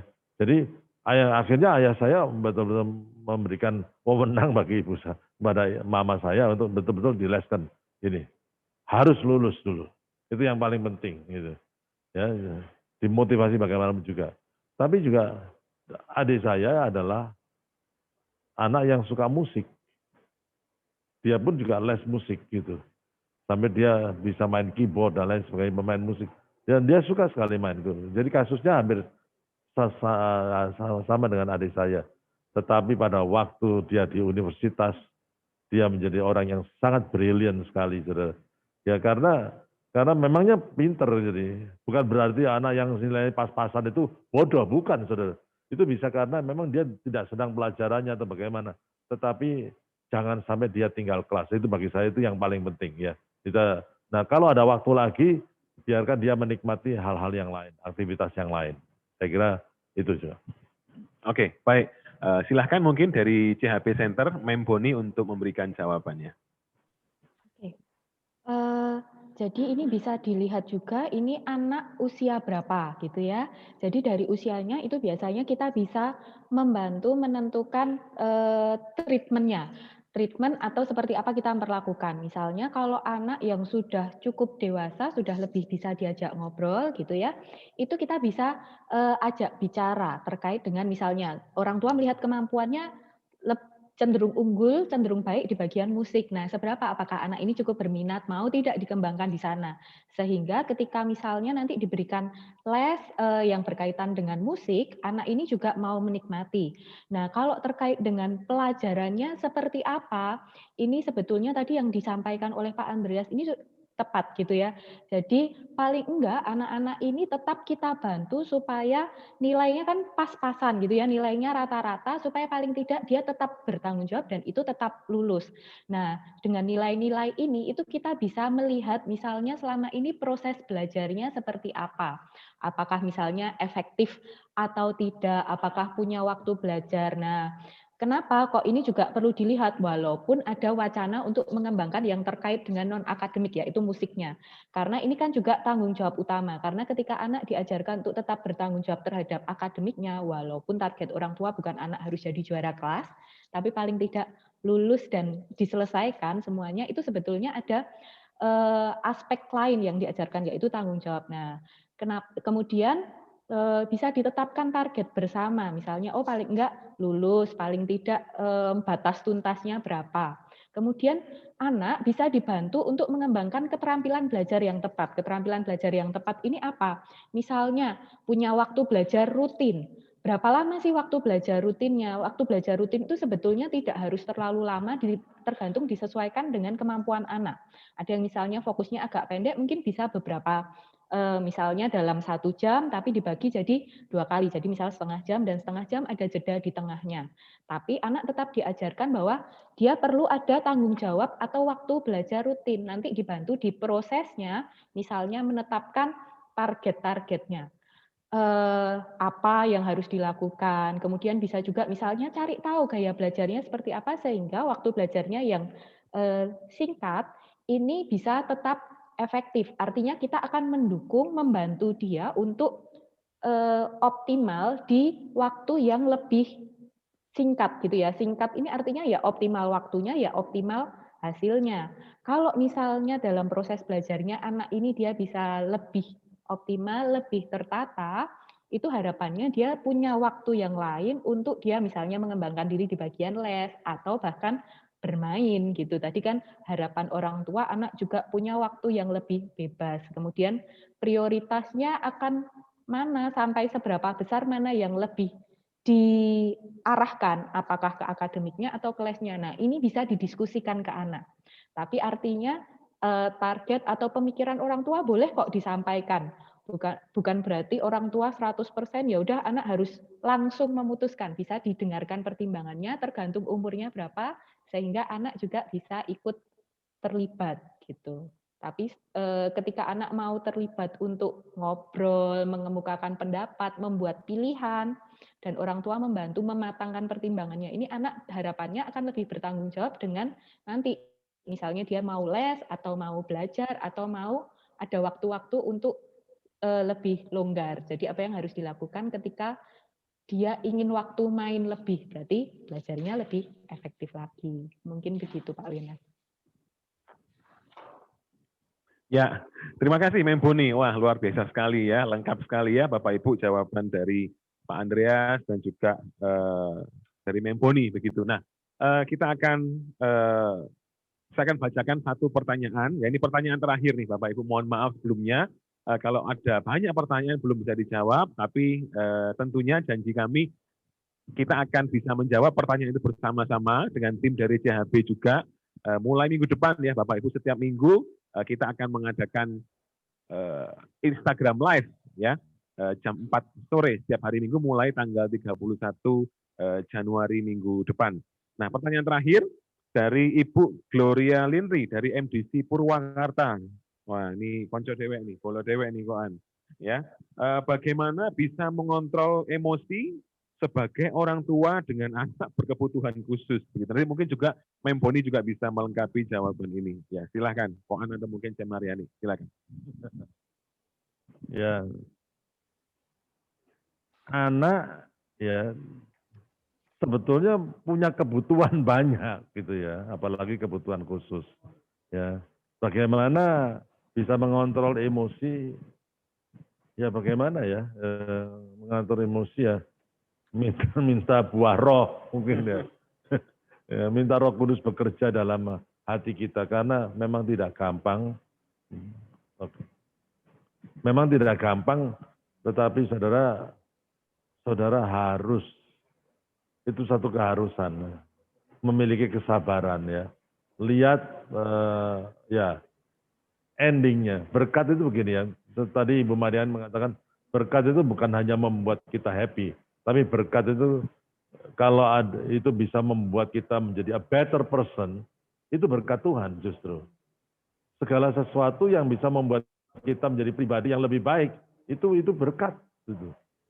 Jadi kita dihadapkan dengan satu anak berkebutuhan khusus. Dan mau tidak mau kita menjadi orang yang lebih sabar. Sebetulnya itu berkat. Kita menjadi orang yang lebih dewasa, itu berkat juga. Mari kita bisa lihat dari sisi yang berbeda. Dan ya itu yang bukanlah sesuatu yang gampang memang ya, tetapi ya kesabaran itu adalah proses. Saya dulu orang yang temperamental, sampai sekarang juga masih ada bekas-bekasnya itu ya. Masih ada banyak hal yang perlu dikikis dalam kehidupan saya. Mendidik anak sebetulnya itu bukan merubah anak. Mendidik anak itu merubah diri sendiri gitu. Itu yang membuat sesuatu hal yang sangat penting sekali. Kita menjadikan diri kita menjadi support system bagi anak itu supaya anak itu bisa mencapai sesuatu yang Tuhan inginkan. Jadi mendidik anak itu lebih banyak mengubah diri sendiri daripada mengubah anak itu. Daripada waktu kita berubah, kita menjadi support system yang baik kepada anak itu dan akhirnya anak itu akhirnya bisa menurut dengan otoritas ya kita dan akhirnya dia melakukan apa yang kita suruh. Saya kira itu, tapi mau tidak mau ya memang kesabaran itu satu proses. Ya, kita harus belajar sabar seperti Kristus sendiri. Kristus juga sabar kepada kita. Kita ini orang yang berdosa dalam banyak hal, tapi Tuhan itu sabar dalam mendidik kita. Ya. Tidak ada cara lain untuk hal itu. saya tambahkan sedikit ya, mendidik anak berkebutuhan khusus itu memerlukan tenaga yang ekstra ya, double-double ya. Juga kita capek karena kadang anak berkebutuhan khusus itu diomongi juga tidak mengerti. Karena itu kita minta kekuatan yang daripada Tuhan ya. Minta Tuhan memberikan hikmat, memberikan kekuatan, memberikan kesabaran kepada kita. Dengan kemampuan yang dari Tuhan, kita akan mampu mengatasi semuanya ini.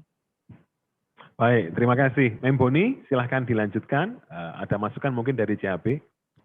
Oke, mengontrol emosi dalam menghadapi anak berkebutuhan khusus gitu ya.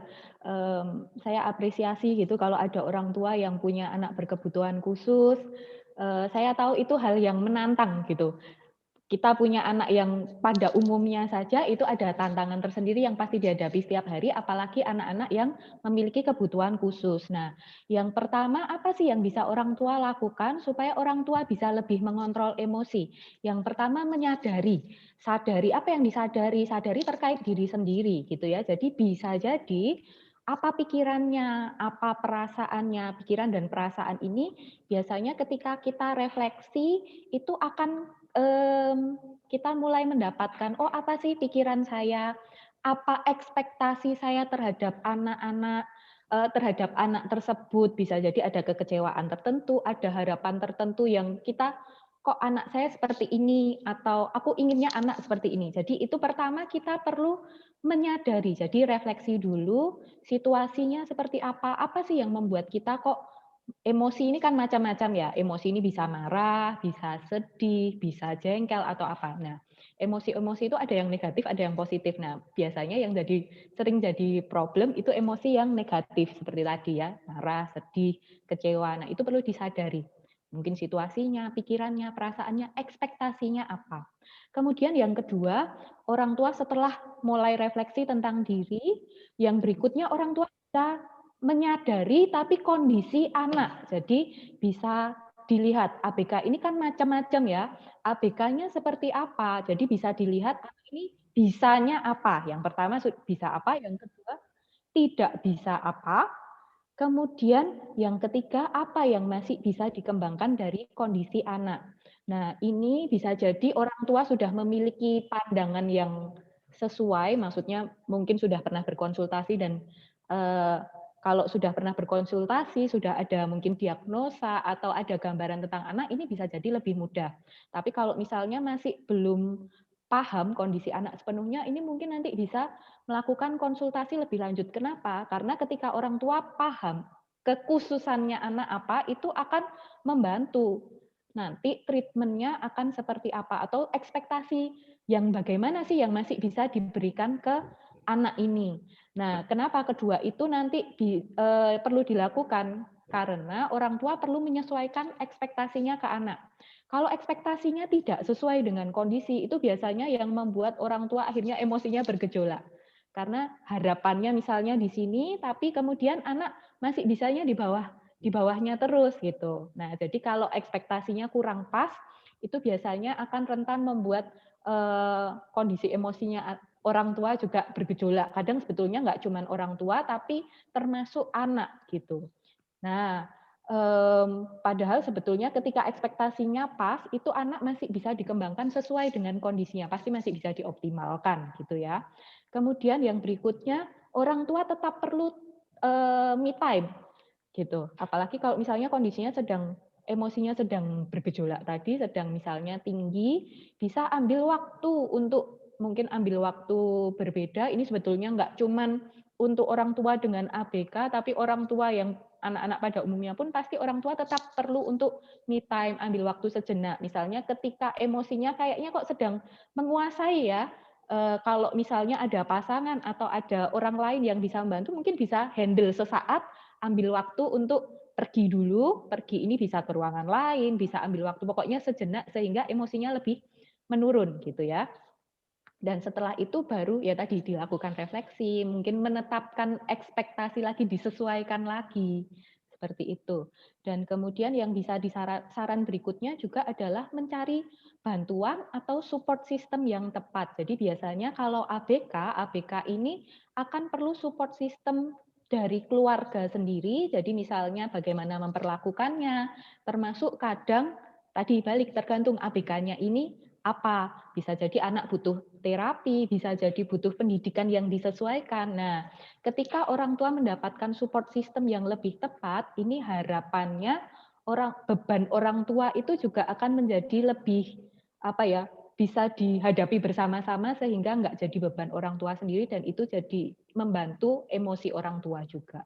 Begitu, Mr. Luna.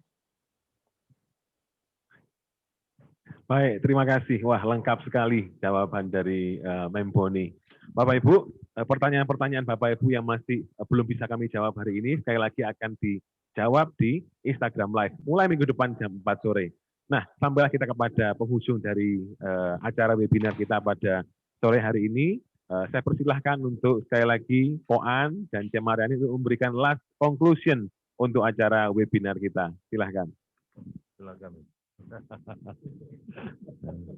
Ya, kalau konklusinya sih sederhana ya kan, dari pengalaman ya. Kalau orang tua tidak mau memilih untuk happy-happy, yang menderita itu anaknya.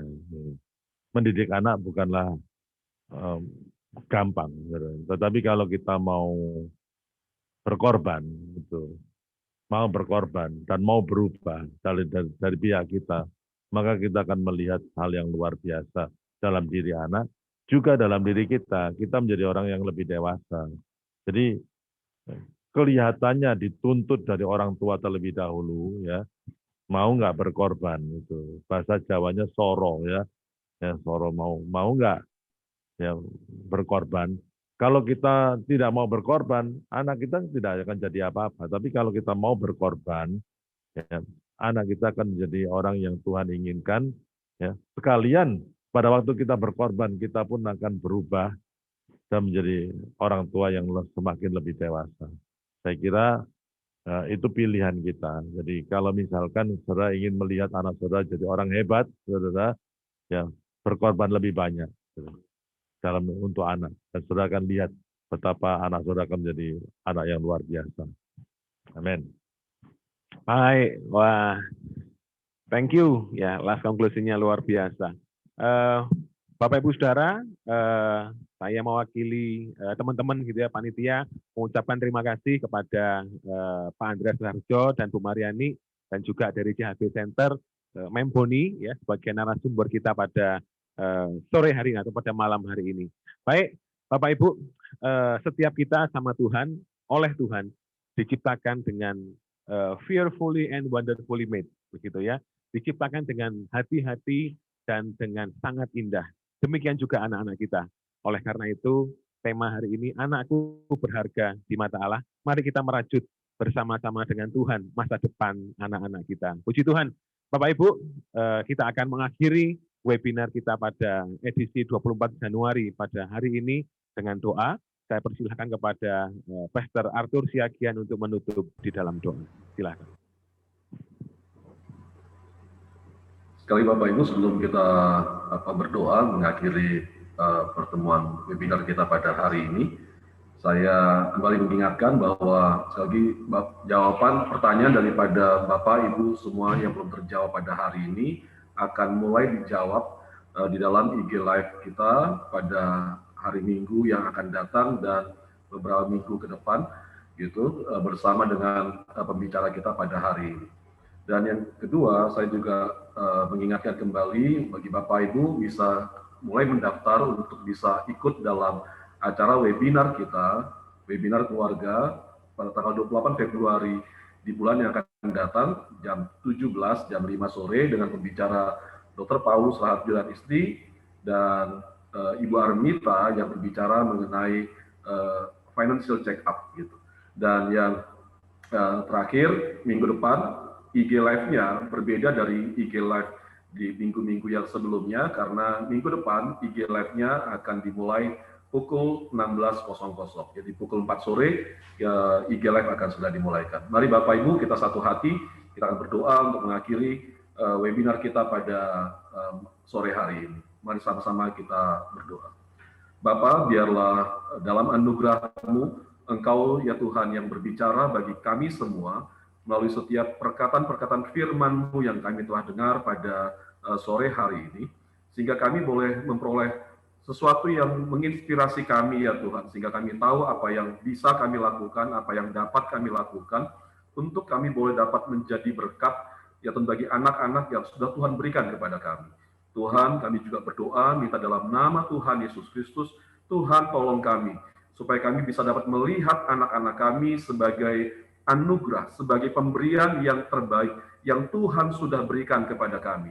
Dan tolong kami supaya di dalam segala kekurangan dan kelemahan kami boleh dimampukan Tuhan untuk menjadi orang tua yang baik bagi mereka, sehingga kami boleh melihat tangan Tuhan turut bekerja di dalam hidup kami, melalui hidup kami, sehingga kami boleh melihat anak-anak kami boleh bertumbuh besar, menjadi anak-anak yang mengasihi Tuhan, menjadi anak-anak yang diberkati oleh Tuhan, dan yang berhasil dalam kehidupannya. Terima kasih ya Bapak, selagi berkati hamba-hamba-Mu yang telah menjadi pembicara, ya Tuhan, yang telah menjadi berkat bagi kami pada sore hari ini, Andreas Raharjo, Ibu Mariani, Memboni ya Tuhan, biarlah Tuhan hikmat-Mu tetap terus bertambah dalam hidup hamba-hamba-Mu, sehingga hidup mereka boleh tetap terus dapat dipakai Tuhan untuk dapat memberkati lebih banyak lagi ya Tuhan keluarga-keluarga yang membutuhkan Engkau.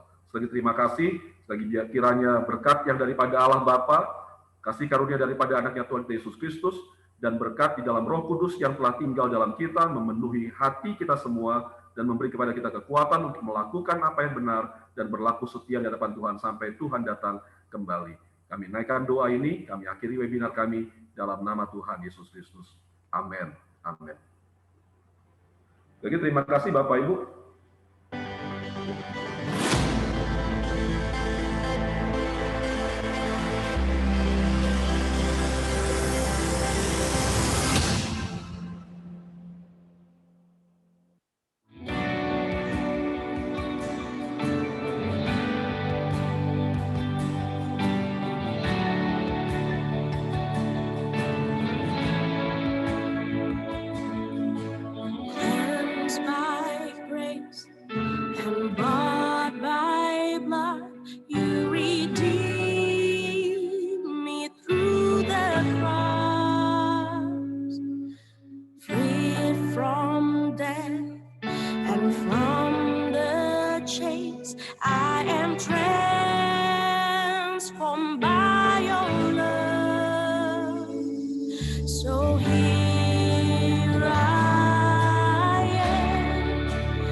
Worship you with all my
forevermore.